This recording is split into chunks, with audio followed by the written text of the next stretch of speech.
2단계로 이게 낮춰졌지만 그럼에도 불구하고 공문을 보니까 비대면 예배만 이제 허락한다 이렇게 공문이 왔더라고요. 우리가 또 방역에 협조를 잘해야 되니까 우리가 또 함께 모여서 드리는 것도 좋지만 또 못 모이더라도 비대면을 하더라도 여러분이 가정 가운데서 또 성령 하나님의 은혜를 간구하시고 또 복이 임하는 그런 은혜가 여러분 가정 가운데 있기를 주의 이름으로 축원드립니다. 오늘 말씀 한번 같이 보도록 하겠습니다. 오늘부터는 이제 산상수훈 안에서도 또 가장 우리가 핵심이라고 얘기할 수 있는 산상수훈에서 이제 팔복에 대해서 이제 살펴보도록 하겠습니다. 오늘 마태복음 5장 1절부터 12절까지 우리 한 절 한 절 우리 합독하도록 하겠습니다. 마태복음 5장 1절부터 12절까지입니다. 여러분도 같이 읽도록 하겠습니다. 시작. 예수께서 무리를 보시고 산에 올라가 앉으시니 제자들이 나온지라 입을 열어 가르쳐 이르시되 심령이 가난한 자는 복이 있나니 천국이 그들의 것이미요 애통하는 자는 복이 있나니 그들이 위로를 받을 것이미요 온유한 자는 복이 있나니 그들이 땅을 기업으로 받을 것이미요 의에 줄이고 목마른 자는 복이 있나니 그들이 배부를 것이미요 긍휼히 여기는 자는 복이 있나니 그들이 긍휼히 여김을 받을 것이미요 마음이 정결한 자는 복이 있나니 그들이 하나님을 볼 것이미요 화평하게 하는 자는 복이 있나니 그들이 하나님의 아들이라 일컬음을 받을 것이미요 의를 위하여 박해를 받는 자는 복이 있나니 천국이 그들의 것임이라 나로 말미암아 너희를 욕하고 박해하고 거짓으로 너희를 거슬러 모든 악한 말을 할 때에는 너희에게 복이 있나니 기뻐하고 즐거워하라 하늘에서 너희의 상이 큼이라 너희 전에 있던 선지자들도 이같이 박해하였느니라. 아멘.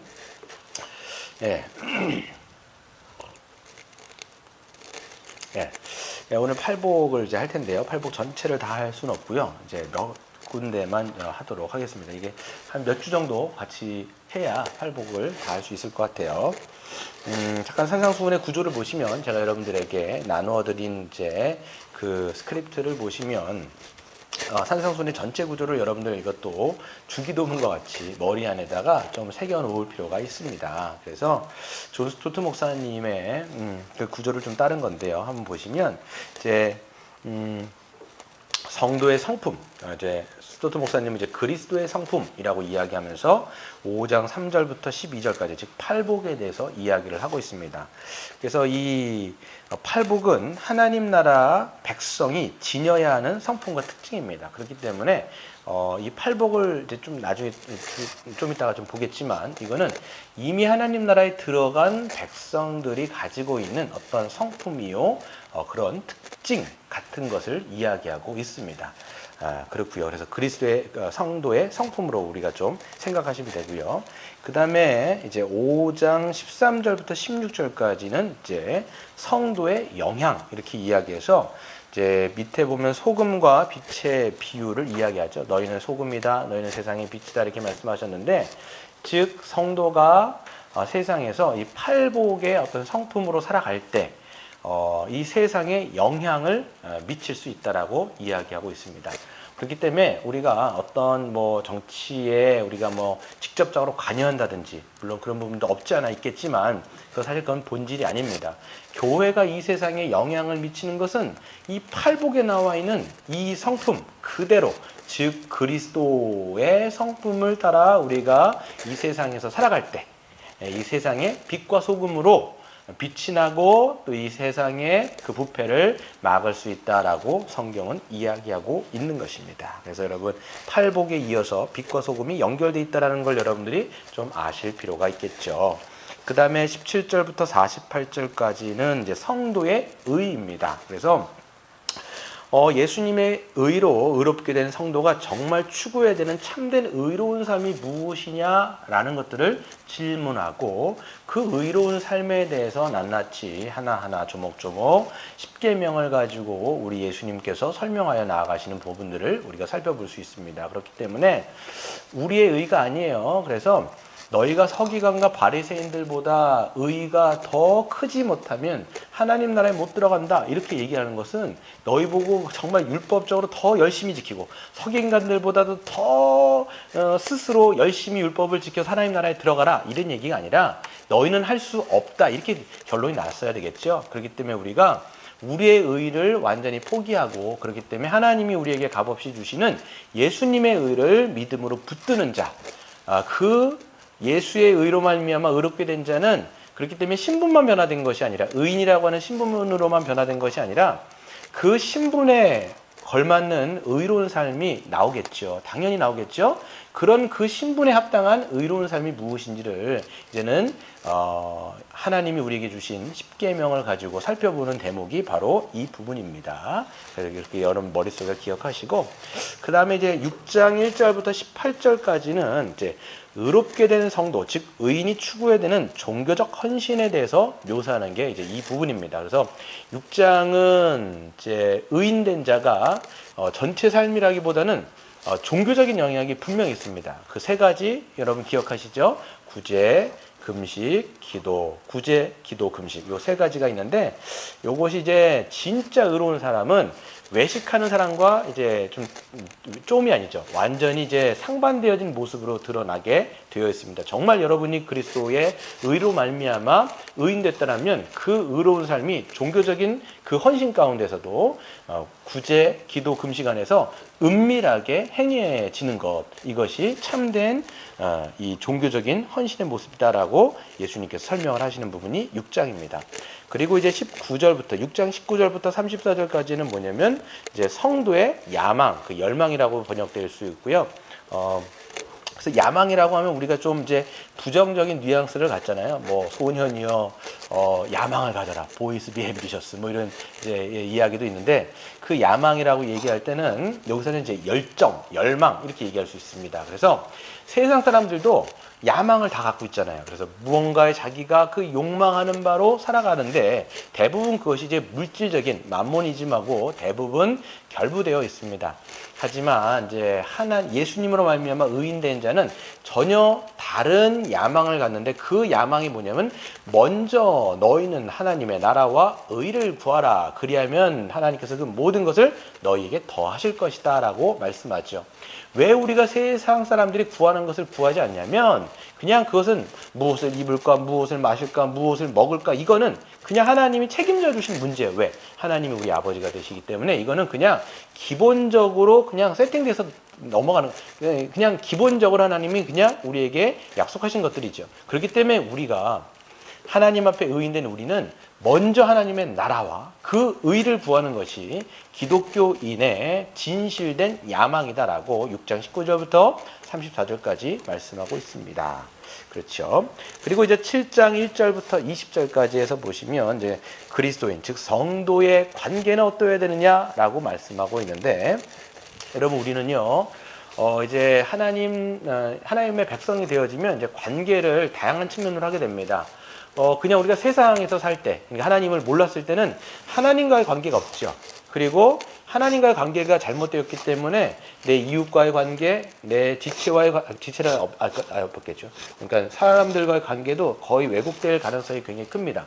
근데 이제는 우리가 그리스도 안에서 하나님과의 관계가 올바로 맺게 되어지면 모든 관계가 질서를 잡게 되어지고 관계가 이제 균형을 잡게 되는 건데 그 네 가지의 관계가 뭐냐면 하나님과의 관계, 그 다음에 지체와의 관계, 그 다음에 나와의 관계도 있어요. 이게 여러분 나와의 관계, 이 나와의 관계도 여러분 잘해야 되는데 그리고 그 다음에 세상 사람들과 관계를 어떻게 해야 되는지 이 의인된 자로서의 모습을 이제 설명할 것입니다. 이 7장까지 가려면 아직까지 멀었기 때문에 여러분 제가 말씀드렸죠. 스토트 목사님이라든지 그 책들을 여러분들이 한번 읽어보실 것들을 제가 권장을 하고 있습니다.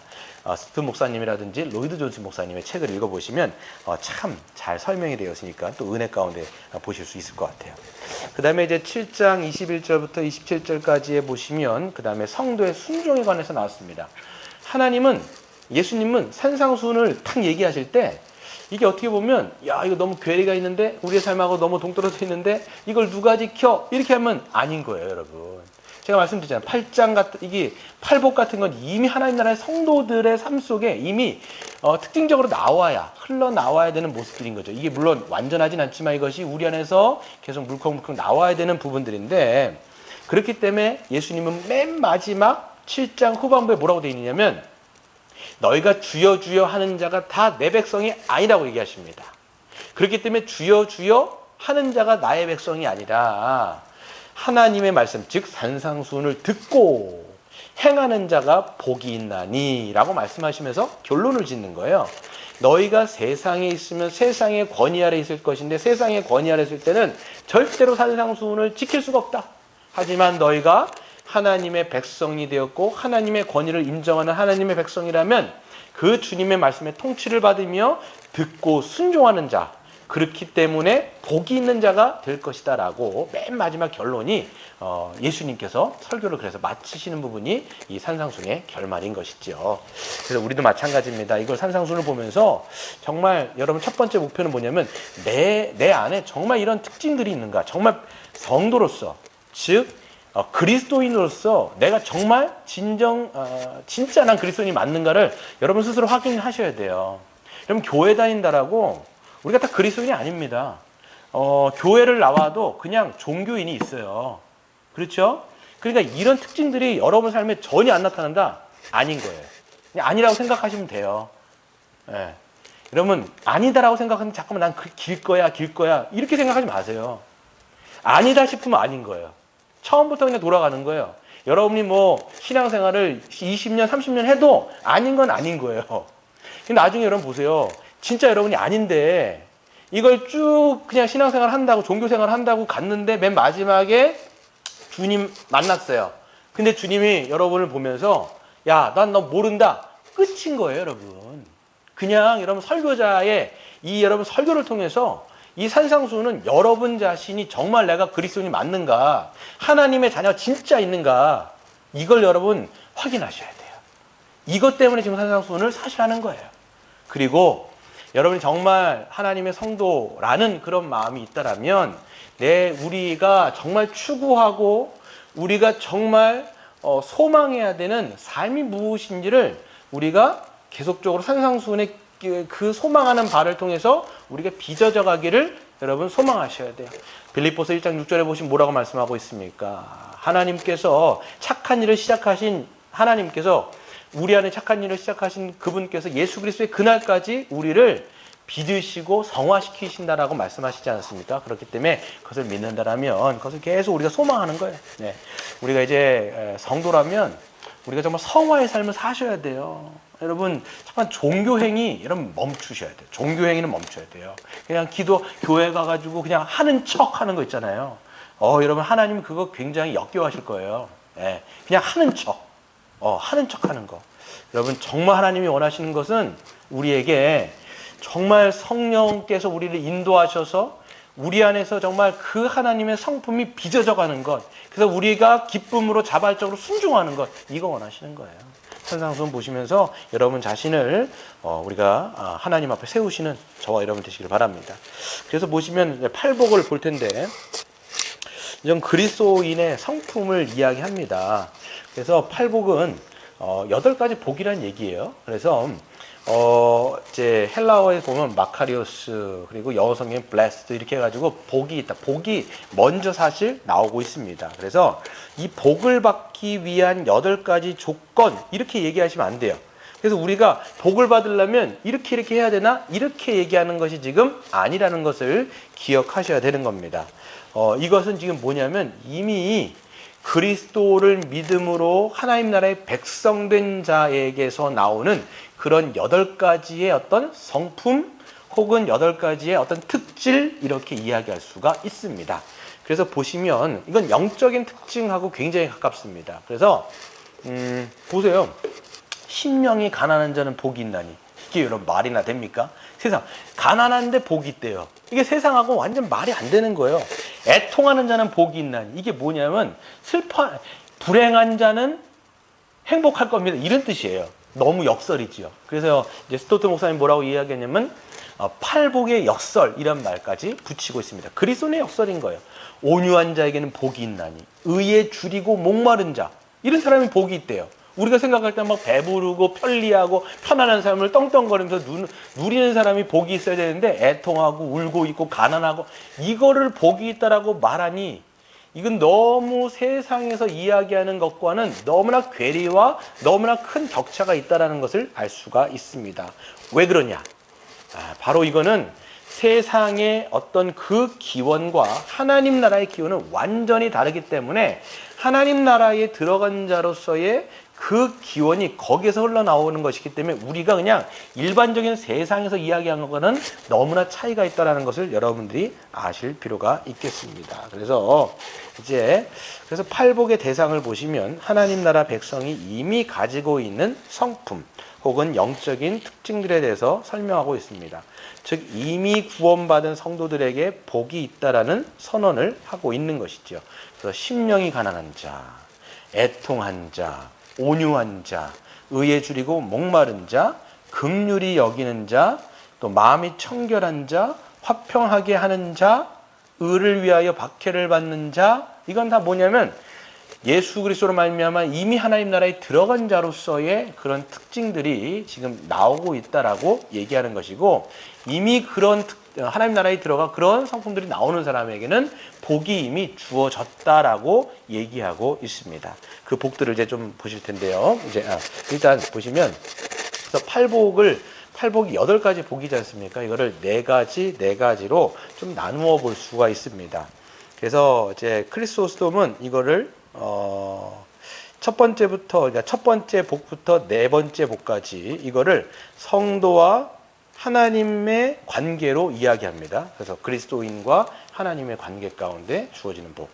또 그 다음에 5번째 복과 8번째는 이제 뭐냐면 그리스도인과 다른 사람들과의 관계 안에서 주어지는 그런 성품들과 그런 복들에 대해서 이야기하고 있는 거죠. 그래서 크리스토스톰은 이제 팔복은 일종의 황금 사슬일과 같다라고 이야기하고 있습니다. 그래서 다 연결되는 거예요. 그래서 우리가 하나님과의 관계 가운데 드러나는 성품들 이렇게 얘기할 수도 있고 그리고 나머지 5번째부터 8번째는 다른 사람들과의 관계 안에서 나오는 그런 그리스도인으로서의 성품들을 이야기하고 있습니다.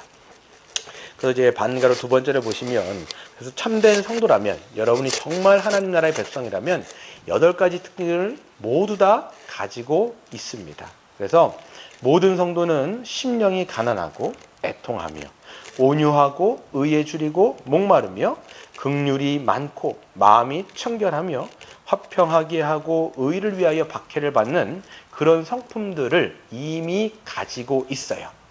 즉 성령으로 중생한 자, 곧 하나님 나라의 백성이 된 자에게 이미 주어지는 영적인 성품이라는 것을 여러분들이 먼저 기억해야 됩니다. 그렇지만 완전한 건 또 아니에요. 제가 말씀드렸죠. 우리의 성화가 완전하게 끝난 게 아니란 말이에요. 그렇기 때문에 이미 하나님 나라에 들어갔으면 그런 성품들이 있어요. 이게 물컹물컹 배어 나오는데 이게 완전하게 되어진 것이 아니라 저도 마찬가지고 여러분도 마찬가지고 이런 성품들이 이제는 조금씩 더 커져간다라고 보시면 되는 거예요. 그래서 우리가 그렇기 때문에 이미 주어진 영적인 성품이지만 동시에 여전히 성령 안에서 빚어가야 되는 성품 혹은 우리가 더 소망해야 되는 성품이 여기에 담겨져 있습니다. 그래서 보시면 사도 바울이 이야기한 것과 좀 다르지 않습니다. 예수님이 팔복에서 말하는 이 성품과 사도 바울이 갈라디아서 5장에서 말하고 있는 그 성령의 9가지 열매와는 거의 흡사하다라고 보시면 돼요. 그래서 이런 성품은 누가 갖고 있는 거냐? 바로 예수님이죠. 우리가 여러분 예수님을 믿음으로 그리스도 안에 있다. 그리스도와 연합, 많은 얘기를 제가 했을 거예요. 그렇기 때문에 예수 그리스도 안에 있는 자는 당연히 그리스도의 성품이 우리 안에서 흘러나오는 것은 당연하겠죠. 그렇기 때문에 우리 안에 그리스도의 성품이 흘러나온다면 감사하신 거죠. 하나님 정말 나 같은 자를 하나님 안에 넣어주셔서 하나님의 성품이 나에게 나오게 해주시니 감사합니다. 이 모든 것은 나에게서 나온 것이 아니라 하나님이 저에게 성령을 베풀어 주시고 은혜를 베풀어 주셔서 이렇게 나오게 해주셨는데 주님 제가 더 소망하는 것은 이런 성품들이 더 나에게서 정말 더 풍성히 30배, 60배, 100배의 그런 더 풍성한 열매가 내 삶 속에서 열릴 수 있도록 도와주세요라고 기도하는 것이 성도의 모습이겠죠. 베드로 사도도 이런 거 똑같은 얘기합니다. 베드로후서 1장 4절에 보시면 너희를 하나님이 신적인 성품에 참여하게 하셨다라고 말씀하고 있는 그 신적 성품도 마찬가지로 여기와 연관되어 있는 구절이라고 이야기할 수가 있겠습니다. 그래서 보시면 이제 종교개혁자들이 이렇게 이야기합니다. 어떻게 보면 율법처럼 보이는데 율법은 우리가 의롭다함을 얻도록 우리를 그리스도께로 보내며 그리스도는 우리가 거룩하게 되도록 다시 우리를 율법에게로 보낸다라고 얘기하는데 이게 율법의 제3기능입니다. 그래서 이건 나중에 또 설명하고 좀 넘어갈게요. 이제 세 번째를 보시면 이제 이런 하나님 나라에 들어간 자들의 성품 가운데 하나님은 복을 선언하세요. 이렇게 살아가는 거야? 너희가 이렇게 살아가는구나? 너희가 참 복이 있구나. 근데 그 복은 이런 복이야 라고 설명하는 구절이 뒤에 있는 것이죠. 그래서 보세요. 심령이 가난한 자는 복이 있는데 그 복이 뭐냐? 천국이 그들의 것이며 뒤에 보면 그 복의 설명들이 나와 있어요. 또 너희들이 위로를 받을 것이고 너희들이 땅을 기업으로 받을 것이며 그들이 배부를 것이며 이게 다 복을 하나님이 약속하신 거예요. 근데 그 복을 보시면 이게 현재적인 것이기도 하지만 또 미래적인 것으로 표현이 되고 있습니다. 실제로 이 번역본을 보면 첫 번째 복과 마지막 복만 현재 시제로 쓰여 있고 나머지 두 번째부터 일곱 번째 이 중간 사이에 있는 거는 단순 미래 시제로 쓰여 있습니다. 그렇기 때문에 will be 이렇게 되어 있어요. 뭐뭐 하게 될 거다, 뭐뭐 하게 될 거다. 첫 번째와 마지막만 뭐뭐이다. 천국이 너희 것이다. 이렇게 해서 현재 시제로 되어 있죠. 이거를 다 우리가 통합적으로 그냥 좀 우리가 해석을 해보면 하나님이 우리에게 주시는 복은 이미 우리에게 주어진 복이기도 하지만 장차 예수님이 오셔서 완성될 하나님 나라에서 완전하게 우리에게 주실 복이기도 하다라고 우리는 이야기할 수가 있습니다. 예를 들어서 심령이 가난한 자에게는 천국이 너희 것입니다. 그렇죠? 이건 이미 우리에게 주어진 복이기도 해요. 왜? 우리가 그리스도로 말미암아 하나님 나라를 이미 들어갔기 때문에 그런 복을 우리는 이미 누리고 있어요. 그런데 완전하지 않지요. 그렇기 때문에 예수님이 오셔서 완성될 그 나라에 이제 우리가 들어가게 될 것이다라는 이야기도 하고 있습니다.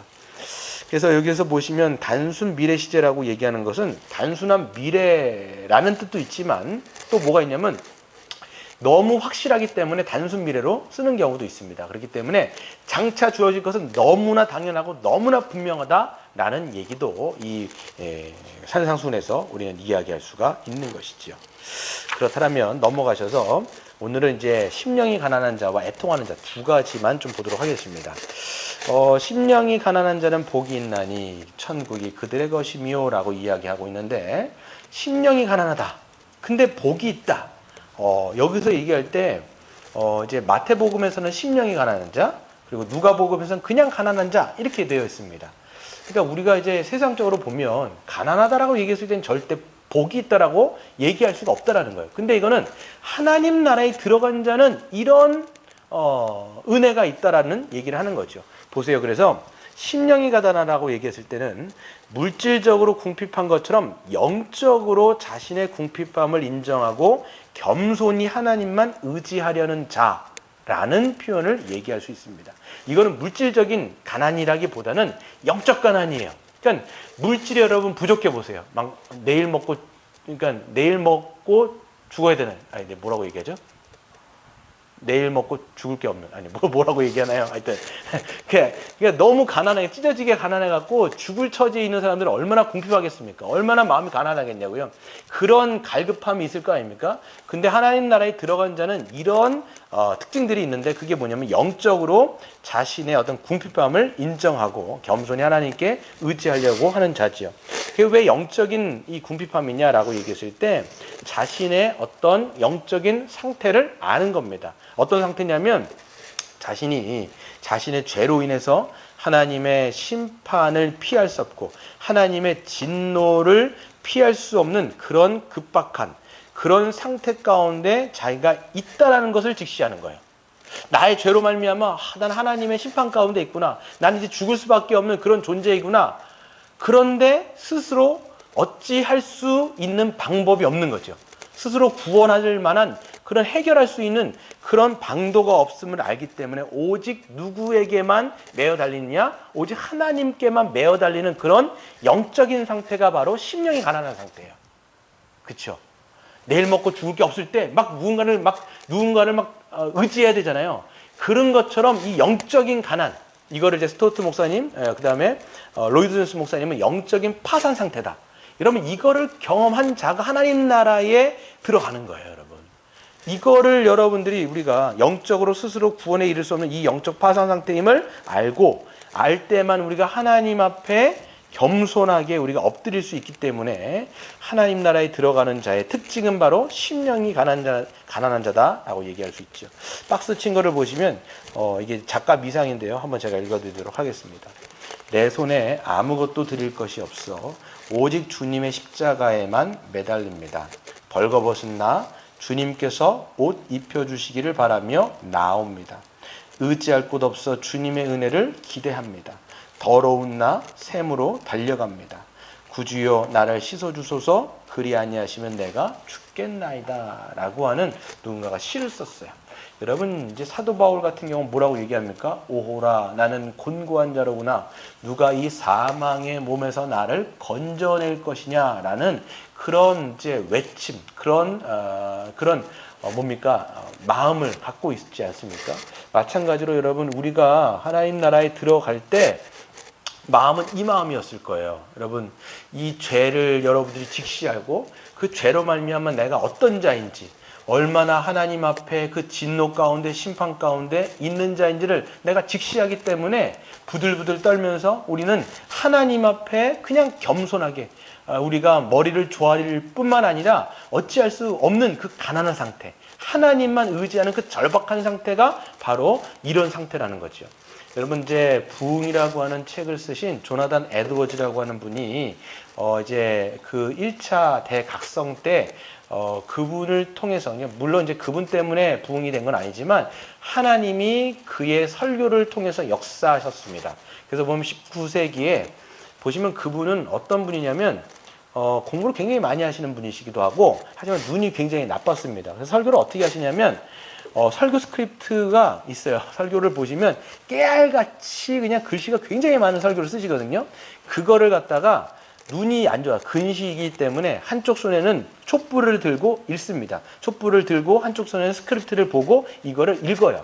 그러니까 성도들하고 아이 컨택을 하면서 설교를 하는 게 아니라 이걸 설교를 읽어요. 근데 어떤 설교였냐면 하나님의 진노 가운데 있는 자들인가? 라고 하는 설교였던 거였을 거예요. 제가 지금 정확한 그 설교 제목이 기억이 안 나는데, 하나님의 진노 아래에 있는 그런 죄인들이라고 하는 설교를 그냥 읽어 나가는데, 거기서 하나님이 역사하셔서 그냥 사람들이 거기서 울부짖고 자기의 죄를 보면서 각성하고 하나님의 심판 가운데 두려워 떨면서 그냥 부들부들 떠는 그런 이제 은혜가 사실 있었던 것이죠. 그러면서 이제 1차 대각성 운동이 그 조나단 에드워즈 목사님을 통해서 이제 발족이 되어진 것입니다. 그렇기 때문에 여러분, 우리가 하나님 나라에 들어가기 전에 이걸 여러분 경험하셨어야 돼요.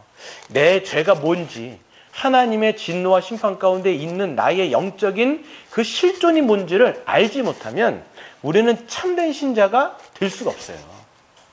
여러분, 이거 경험했는지, 여러분 스스로가 이 과정을 겪었는지를 물어야 되는데, 갈라디아서 3장도 이 얘기를 똑같이 합니다. 뭐라고 얘기합니까? 사도 바울이 너희가 율법의 그 멍에 가운데 꽉 그냥 눌려가지고 죄로 인해서 하나님의 심판이 무엇인지를 꽉 눌려가지고 오호라 나는 공고한 사람이로구나 라고 하는 그 외침이 있기 전까지는 하나님의 복음을 받아들일 준비가 되어 있지 않다라고 얘기하는 거예요. 그러니까 죄로 인해서 내가 어떻게 합니까 주님이라고 하는 그 상태로 가야 여러분 그 심령이 가난한 자, 이 상태를 지나가야 예수 그리스도의 복음을 믿는다라는 것이죠. 그래서 보세요. 방가로 2번. 그래서 심령이 가난한 자가 복이 있다. 천국이 그들의 것이며 라고 얘기하지 않습니까? 그래서 보세요. 심령이 가난한 자라야지만이 예수 그리스도의 십자가의 복음을 받아들일 수 있어요. 심령이 가난하지 않아요? 자기 의의가 꽉 차 있어요. 이거를 영적인 교만, 영적인 배부름의 상태라고 우리는 얘기할 수 있는데, 예수님 당시에 예수님이 오셨을 때 극명하게 반으로 쫙 갈립니다. 누구는 예수님을 정말 갈급해서 믿는 자가 있고 반대로 예수님을 끝까지 거부하는 사람들인데 누가 대부분 거부해요? 종교 지도자들이었습니다. 그게 바로 서기관이라든지 바리새인과 같은 그 당시에 영적으로 너무 배부른 사람, 영적으로 교만하여 하나님이 없어도 자기의 의로 충분히 살 수 있는 사람, 그런 사람들. 그러니까 여러분, 예수님이 오셔갖고 그들의 의를 가차없이 어떻게 합니까? 칼질을 하니까 예수님을 죽여버린 거예요. 여러분, 예수님이 오셔서 그들에게 외친 게 뭐냐면 그들의 의를 낱낱이 폭로시켜버린 거예요. 너희가 하나님을 사랑한다고 말은 그렇게 하는데 진짜 너희 안에 사랑이 없어. 너희는 외식하는 자야. 너희는 마귀 새끼야. 뱀의 새끼라고 얘기한 건 마귀 새끼라는 얘기랑 똑같은 거거든요. 그러니까 서기관들 입장에서, 바리새인들 입장에서는 너무 열이 받는 거예요. 자기들은 하나님을 위해서 율법을 지킨다고 지켰는데 와갖고 한다는 얘기가 뭐냐면 자기들 보고 마귀 새끼라고 얘기하니까 얼마나 자기의 의가 확 올라오는 거예요.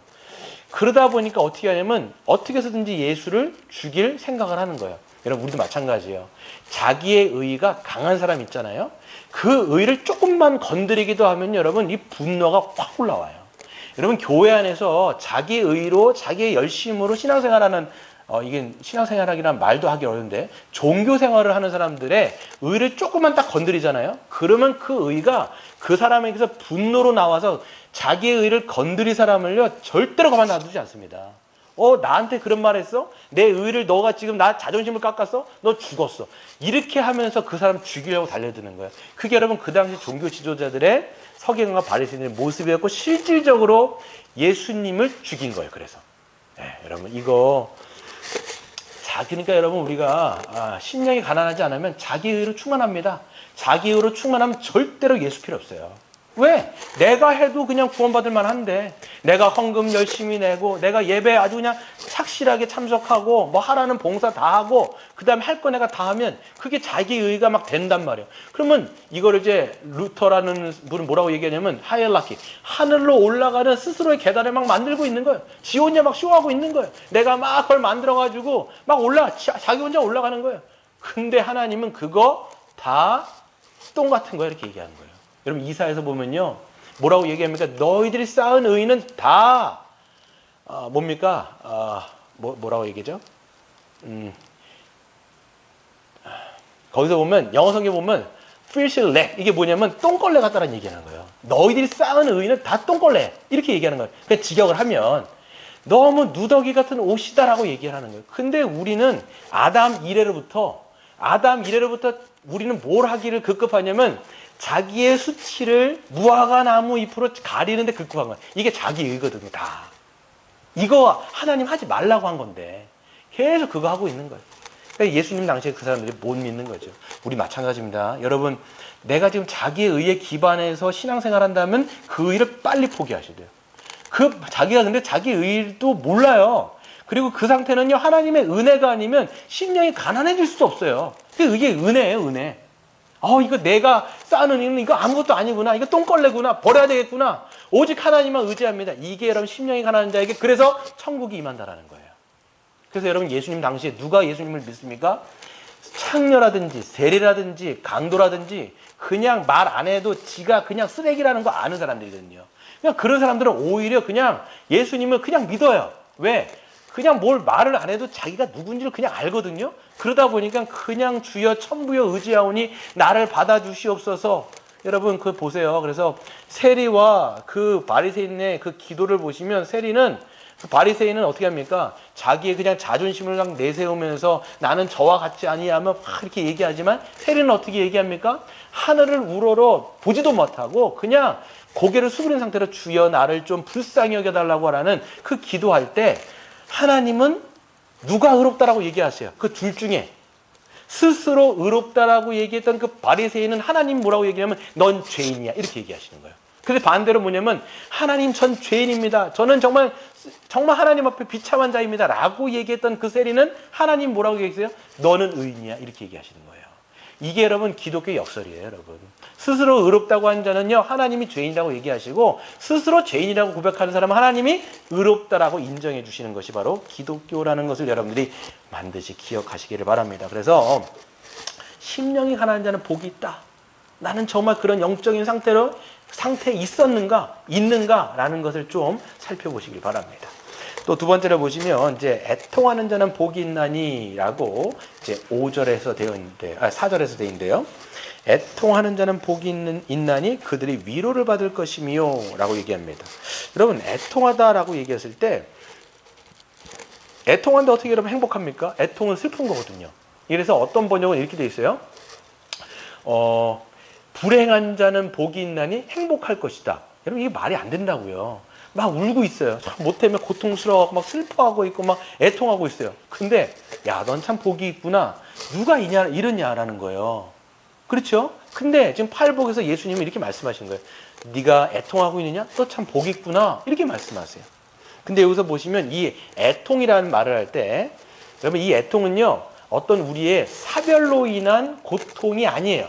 그러니까 우리가 사랑하는 누군가가 죽었거나 내 아내라든지 자기의 자식이라든지 자기의 부모가 죽고 친구가 죽어가지고 사별하는 그런 고통이라든지 애통이 전혀 아니라 이거는 뭐에 대한 애통이냐를 여러분들이 기억하셔야 되는데 그게 뭐예요?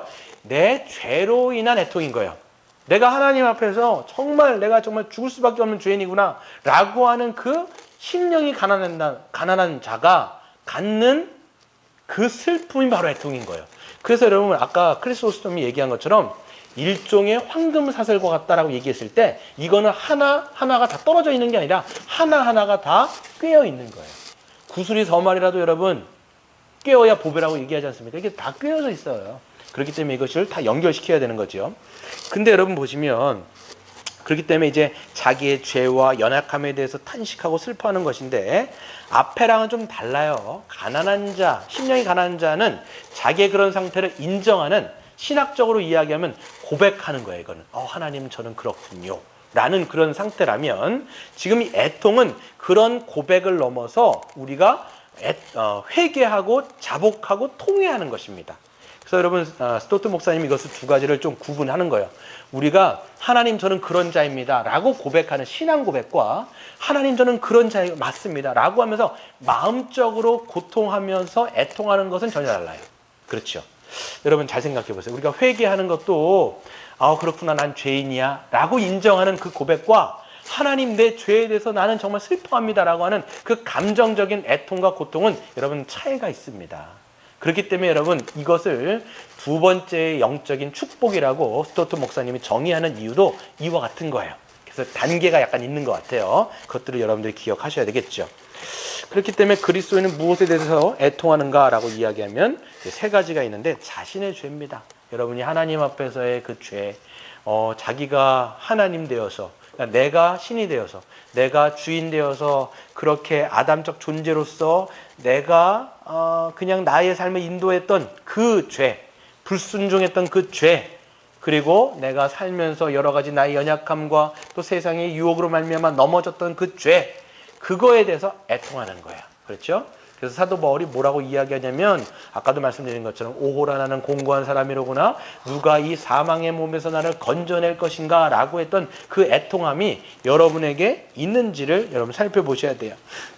그래서 여러분 박스에다가 제가 했는데 데이비드 브레너드라고 하는 선교사로 가셨는데 이분이 인디안에게 아마 가셨던 것 같아요. 근데 이분의 책을 나중에 한번 여러분들 읽어보세요. 그 일기를 보시면 조나단 에드워즈가 그렇게 이것을 꼭 읽어볼 거를 강추하는 책 중에 하나가 데이비드 브레너드라고 하는 이 선교사님의 책입니다. 그 선교사님의 책 중에 이런 내용이 있습니다. 이분이 오래 사시지가 않아서 23살인가 굉장히 이른 나이에 요절하셨어요. 너무 자기의 몸을 혹사시킨 거예요. 그래서 이분이 막 피를 토할 정도로 각혈을 할 정도임에도 불구하고 이분이 설교를 끝까지 하신 분 이분이에요. 그러니까 이게 요절할 수밖에 없어요. 쉬질 않았거든요. 그랬었는데 이분이 보면 이 책 가운데 이렇게 얘기합니다. 아침 경건 시간에 내 영혼은 완전히 녹아버렸으며 나의 엄청난 죄성과 비열함으로 인해서 통렬하게 애통했다. 그러니까 이분은 아침마다 하나님 앞에 나아갈 때에 자기의 죄를 가지고 그거에 대해서 애통하는 마음, 그러니까 삶 속에서 정말 우리가 하루하루를 살면서 일주일을 살면서 우리가 정말 하나님 앞에서 이 죄를 우리가 직시한다라면 애통하지 않을 수가 없겠죠. 그러니까 이 죄로 말미암아 우리가 흘려지는 눈물을 시편 기자에서 보면 시편 기자는 이렇게 이야기합니다. 그 눈물을 하나님께서는 당신의 눈물병에 담으신다라고 얘기하시는 거예요. 정말 하나님께서 우리에게 원하시는 눈물은 바로 이런 눈물이겠죠. 우리 죄에 대한 우리 이 연약함으로 말미암아 하나님 앞에 회개하는 그 눈물을 하나님은 받으시고 이것을 담으신다라고 이야기하고 있는 것입니다. 뿐만 아니라 이 교회의 죄, 자기의 죄뿐만 아니라 교회와 지체의 죄에 대해서도 이야기합니다. 그래서 시편 기자는 이스라엘 백성들이 하나님의 말씀에 불순종하는 그런 것을 보면서 애통하지요. 시편에서 보면 그들이 주의 법을 지키지 아니하므로 내 눈물이 시냇물같이 흐르나이다 이렇게 이야기합니다. 그래서 우리가 이제 삶 속에서 우리가 함께 교회가 지체가 되지 않습니까? 자기 죄뿐만 아니라 옆에 있는 그런 지체들이 죄를 짓거나 또 하나님의 말씀 가운데 불순종하는 것을 볼 때 우리는 그것을 나의 죄처럼 또 생각하고 애통하는 모습들이 있는 것이 중요하다라고 얘기합니다. 또한 세 번째는 이 세상의 죄입니다. 예수님도 마찬가지로 이 하나님의 심판과 하나님의 그 진노 가운데 있음에도 불구하고 회개하지 않고 계속 그 범죄함으로 나아가는 그 세상 혹은 예루살렘을 보시면서 우신 모습들을 보게 되어지는데 마찬가지로 이 세상, 저와 여러분들이 살아가고 있는 이 악한 세상을 보면서 이 죄된 세상을 보면서 우리가 애통한 것이 그리스도인으로서의 참된 모습이다라고 이야기할 수가 있습니다. 그렇기 때문에 우리가 자기의 죄, 가장 먼저 자기의 죄, 그 다음에 지체들의 어떤 그 죄에 대해서 우리가 애통할 때 하나님께서는 우리가 복이 있다라고 오히려 말씀하시는 거예요.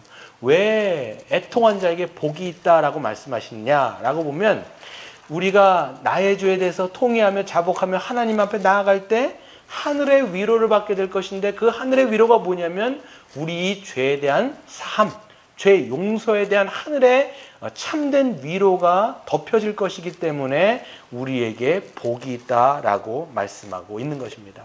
그러니까 여러분 반대로 나갔을 때 자기 죄에 대해서 애통하지 않고 그냥 살아가는 자들에게는 하늘의 위로가 그냥 없다고 보시면 되는 것이고 하나님의 용서가 없다고 보시면 되는 거예요. 그렇기 때문에 우리가 아무리 신자라 할지라도 자기 죄에 대해서 회개하지 않고 애통하지 않는다라면 그 죄는 계속 자기가 어떻게 보면 쌓아가고 있을 수도 있다라는 거예요. 그렇기 때문에 하나님과의 관계가 막혀지게 되어지고 영적인 어떤 모습들 가운데 계속 영적인 침체를 겪기 때문에 여러분 잘 생각하셔야 돼요. 우리가 이 영적인 침체를 겪는다고 하는 것은 우리가 구원받았음에도 불구하고 그 구원의 은혜를 전혀 누리지 못하고 마치 세상 불신자처럼 고통 가운데 있게 된다는 얘기를 하는 겁니다.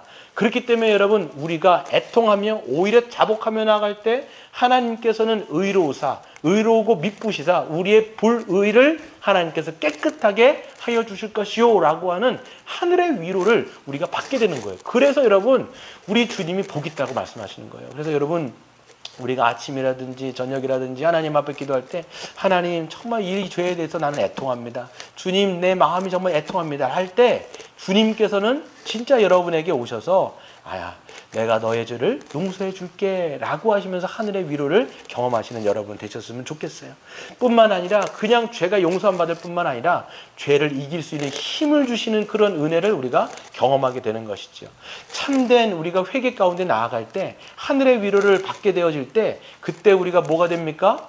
바로 이 우리가 넘어졌던 그 죄, 넘어졌던 그 유혹에 대해서 우리가 이길 수 있는 힘을 거기서 받게 되기 때문에 하나님은 그것이 우리에게 복이 있다라고 말씀하시는 것입니다. 뿐만 아니라 마지막 날에 불의한 세상의 심판을 받고 성도가 구원받는 날에 주께서 모든 눈물을 씻어 주시게 되는 것이지요. 그래서 우리 말씀 하나 읽고 우리 마치게 될 텐데요. 제가 밑에 써놨습니다. 요한계시록 21장 4절에 보시면 한번 같이 읽겠습니다. 시작. 모든 눈물을 그 눈에서 닦아주시니 다시는 사망이 없고 애통하는 것이나 곡하는 것이나 아픈 것이 다시 있지 아니하니. 그렇지요. 여러분 우리가 이 땅 가운데서는요 애통이 끊어지지 않을 거예요. 왜 그러냐면 우리의 연약함도 있고 여전히 죄된 본성도 있기 때문에 때로는 또 넘어진단 말이에요. 그럴 때마다 우리는 이 땅 가운데서 아까 말씀드렸죠, 현재적인 복, 하나님의 끊임없는 용서와 위로가 있습니다.